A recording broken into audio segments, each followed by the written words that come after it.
Bien-aimés du Christ, bon dimanche. Je vous souhaite un très bon dimanche. Permettez-moi de vous partager le fruit de ma méditation à ce 4e dimanche de Carême. Le Seigneur soit avec vous. Évangile de Jésus-Christ selon Saint Jean.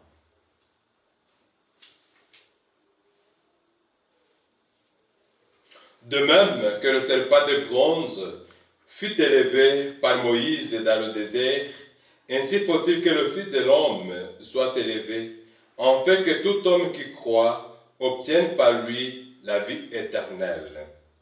Car Dieu a tant aimé le monde qu'il a donné son Fils unique. Ainsi, tout homme qui croit en lui ne périra pas, mais il obtiendra la vie éternelle. Car Dieu a envoyé son Fils dans le monde, non pas pour juger le monde, mais pour que par lui le monde soit sauvé. Celui qui croit en lui échappe au jugement. Celui qui ne veut pas croire est déjà jugé parce qu'il n'a pas cru au nom du Fils unique de Dieu. Et le jugement, le voici. Quand la lumière est venue dans le monde, les hommes ont préféré les ténèbres à la lumière parce que leurs œuvres étaient mauvaises. En effet, tout homme qui fait le mal déteste la lumière. Il ne vient pas à la lumière de peur que ses œuvres ne lui soient reprochées, mais celui qui agit selon la vérité vient à la lumière, afin que ses œuvres soient reconnues comme des œuvres de Dieu. Acclamons la parole de Dieu. Bien-aimés du Christ, les lectures que l'Église notre Mère soumet à notre méditation reviennent toutes sur la patience de Dieu envers les hommes qu'il a créés par l'amour pour le bonheur. La première lecture montre la patience comme preuve de sa fidélité malgré les infidélités répétées de son peuple qui ne cesse de multiplier les idoles et les pratiques sacrilèges qui les rendent esclaves. Dans la deuxième lecture, la patience de Dieu est l'expression de son amour, de sa miséricorde et de sa bienveillance. Et l'Évangile nous parle de la patience de Dieu qui émane de son pardon et de son salut offert à toute l'humanité en son Fils Jésus-Christ, signe concret de son amour pour le monde. La première lecture nous raconte l'histoire de Dieu avec son peuple Israël pour nous aider à comprendre notre propre expérience avec Dieu fidèle à son alliance et à sa promesse.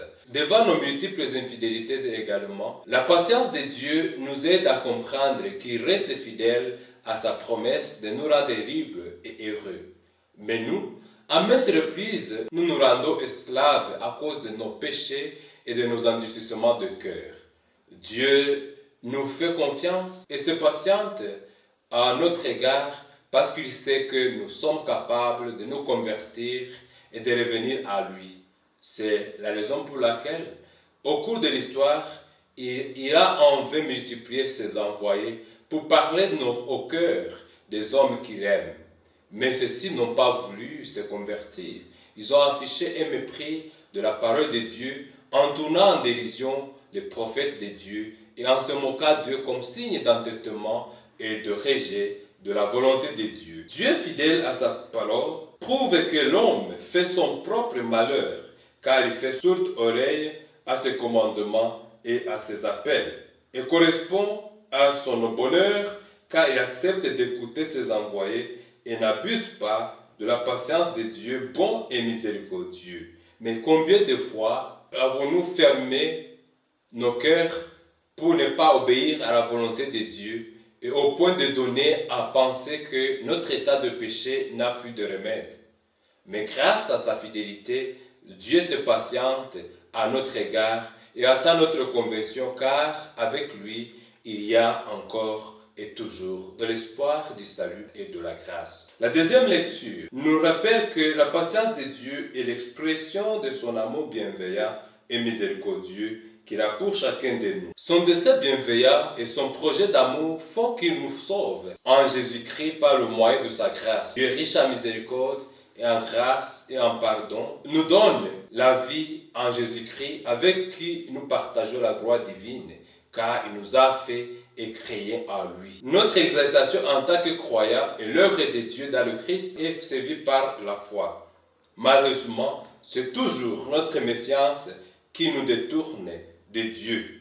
Néanmoins, le manque de considération de son amour et de sa bienveillance ne change pas sa patience à notre égard et la richesse de sa miséricorde qui est infinie et inépuisable. L'évangile que nous venons d'entendre met en exergue 3 éléments clés de notre salut en lien avec la patience de Dieu qui mérite notre attention. Il s'agit de l'amour gratuit de Dieu, de la foi qui revient 5 fois et du jugement qui revient 4 fois dans ce texte. Une comparaison entre le serpent de bronze et le Fils de Dieu retient notre attention. Mais si l'homme a été vaincu sur le bois par le péché, il a fallu que le péché soit aussi vaincu sur le bois par le Christ. Si le serpent de bronze a été l'instrument du salut pour le peuple au désert, la croix du Christ a été l'instrument du salut pour tous les hommes. Ce n'est pas le serpent qui guérit, mais c'est la puissance de Dieu. Le fait de contempler la croix du Christ avec foi donne le salut, car grâce à son sacrifice, la morsure du péché n'est plus mortelle pour ceux qui croient en Jésus. Cela aussi sous-entend que ceux qui ont refusé de regarder le serpent ont bel et bien péri. Le fait de contempler la croix du Christ avec foi donne le salut grâce à son sacrifice. La morsure du péché n'est plus mortelle pour ceux qui croient en Jésus. Cela sous-entend que ceux qui ne croient pas en lui meurent dans leur péché. La patience de Dieu nous procure le salut grâce à la foi que nous avons en Jésus-Christ, son Fils unique. Bien-aimés du Christ, l'amour de Dieu nous a dévancés.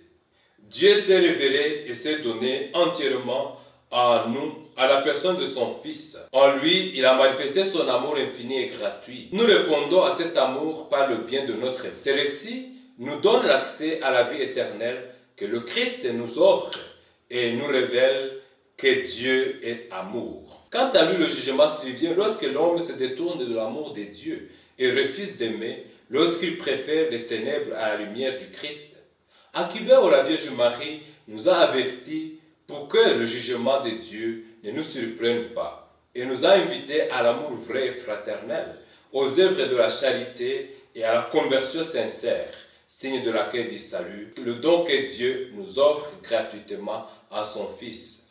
Comme le dit Saint Jean de la Croix, au soir de notre vie, nous serons jugés sur l'amour. Puisse le Seigneur transformer notre vie et nos œuvres en lumière, pour que, en nous voyant vivre dans l'amour, les hommes rendent gloire à Dieu. Que sa patience envers nous pousse nos cœurs à se convertir et à croire en sa fidélité, à son amour, à sa miséricorde et à son salut.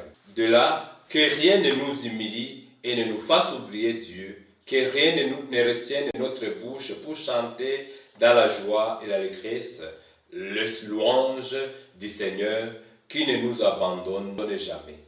Bien-aimés du Christ, merci pour votre aimable attention. Je vous souhaite bon dimanche. Le Seigneur soit avec vous. Que Dieu Tout-Puissant, bon amour et miséricordieux vous bénisse et vous protège, le Père, le Fils et le Saint-Esprit. Amen.